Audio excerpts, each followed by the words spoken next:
This episode is brought to you by Undeniably Dairy. Dairy farmers are more than farmers. They're climate caretakers. They see water as a precious resource. Most farmers recycle water up to 4 times, from chilling the milk to irrigating the crops. And some even use technology to turn manure into renewable energy. To learn more about what dairy farmers are doing to make their farms more sustainable, visit usdairy.com. This is Optimal Relationships Daily, episode 1878. How to Instill Grit in Your Kids. It's a 3-part process. By Kalen Bruce of FreedomSprout.com. Hello, everybody, and welcome back once again to ORD. I'm your host and narrator, Greg Audino, and it's great to have you here for another parenting episode, as we do Thursdays and Fridays. This one is going to be coming from Kalen Bruce, a familiar favorite over the years throughout the network. He's got a really important post about grit and how we might go about instilling this invaluable skill in our kids. So let's jump in and hear what he has to say as we optimize your life. How to Instill Grit in Your Kids. It's a 3-part process. By Kalen Bruce of FreedomSprout.com. Are your kids gritty? I don't mean all-day beach adventure gritty, but mentally gritty. Grit is a learned character trait. It's something that separates the ordinary from the extraordinary. So, what exactly is grit? The word grit may trigger thoughts of cowboys and hardened dudes, which probably has something to do with John Wayne's True Grit film, which was later remade, turned into a series, and loved by pretty much everyone who saw it. But grit is getting a new identity. It's being used in the psychological sense more and more, and that's what we're talking about today. Mental grit. What is grit? Technically, it's defined as firmness of mind or spirit, unyielding courage in the face of hardship or danger. In psychology, grit is defined as a positive, non-cognitive trait based on an individual's perseverance of effort, combined with the passion for a particular long-term goal or end state, a powerful motivation to achieve an objective. Practically any article you see about grit is going to open with Angela Duckworth's research. She's the author of a book called Grit, The Power of Passion and Perseverance, and she's been studying the idea for years. Cinder Kamphoff wrote somewhat of a sequel to that book. It's called Beyond Grit. I've read and highly recommend both. Other than compassion and a charitable heart, grit may be the most important character trait your child can learn. The successful people of the world rarely did it on intelligence alone, and many of the most successful people admit that they aren't the smartest, but they're all the grittiest in one way or another.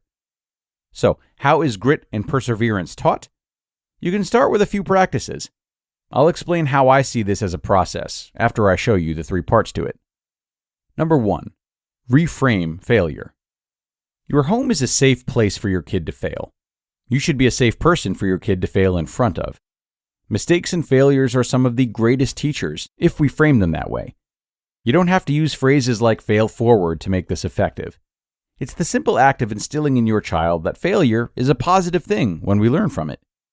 Don't always step in and stop them before they have a chance to fail. Let your kids fail, and then coach them into understanding the lesson. Obviously, if something is going to hurt them, stop it before it happens, but I hope that's common knowledge.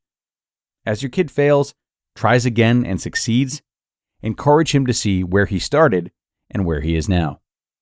Number 2, allow challenge. Don't be the parent that takes all opportunities for challenge away from your child. It's tough to see your kid struggling with something. You want to help her, but you've got to let her do it on her own. I've heard people who came from broken childhoods say that they feel sorry for kids who are raised in a good home because they never got the opportunity to deal with adversity. That's why some of the most successful and happiest people had the worst childhoods. I'm not saying you should give your child a bad childhood, but allowing controlled challenges is the closest and safest way to instill grit in your kids.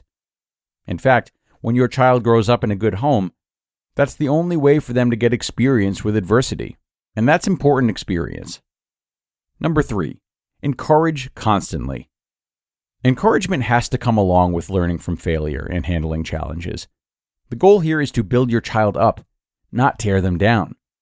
Sure, failing and challenging things will tear them down a little bit, but you'll build them up 10 times more. Our words are important. Think of all the things people said to you when you were a kid.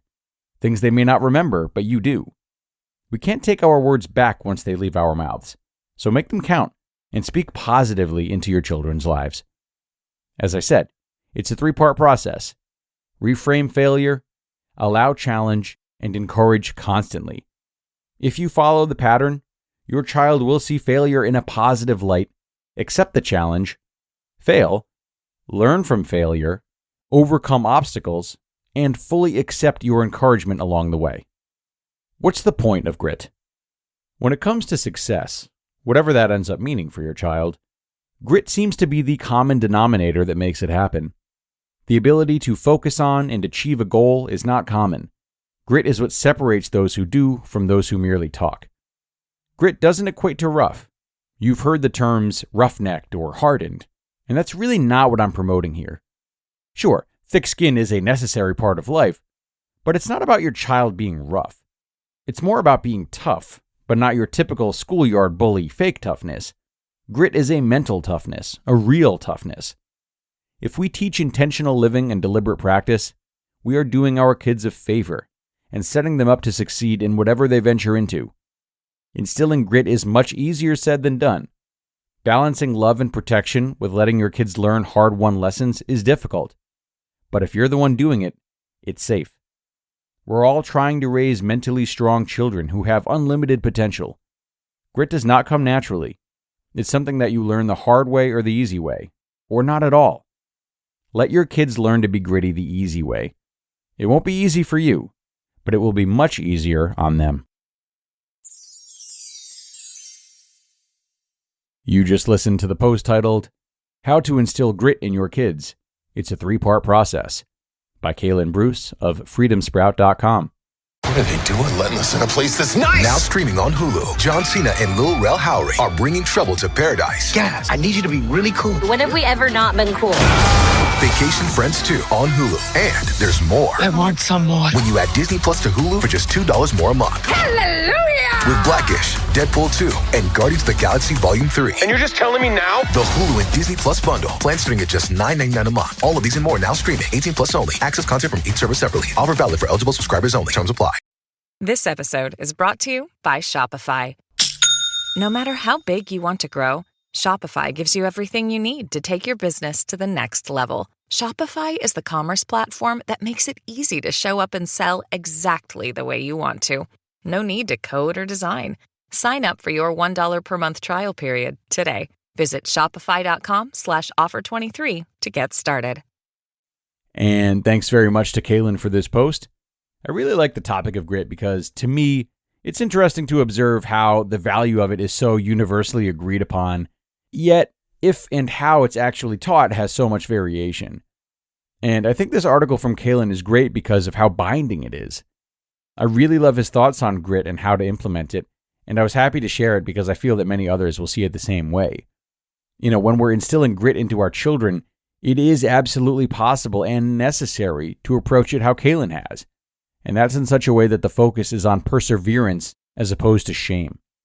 He speaks a lot about constructive criticism here, and you see how it's always about the task at hand. That's to say that the child's emotions are always kept safe. So shame is never used as a motivating factor, and ideally, it's very obvious to kids that the love they are experiencing from their parents is unconditional, and an entirely separate matter from what they're trying to achieve or accomplish or be coached into by their parents. And it can be hard for parents to always help kids feel safe like this, because we as parents might get attached to the outcomes. We might be living vicariously through our kids, insisting that we know what's right for them and trying to push their lives in a certain direction to protect them in our eyes. So when trying to instill grit in our kids, it's really important to first consider the biases that we might be bringing to this lesson, and how those biases could show up behaviorally, and how they could have adverse effects on the relationships we have with our children. All right, everyone. That's going to bring us to the end for today. Thanks a lot for staying all the way through and doing right by your relationships today. Go out there and enjoy your Friday if you're listening in real time, and I'll hope to have you back here again tomorrow. That's where your optimal life awaits.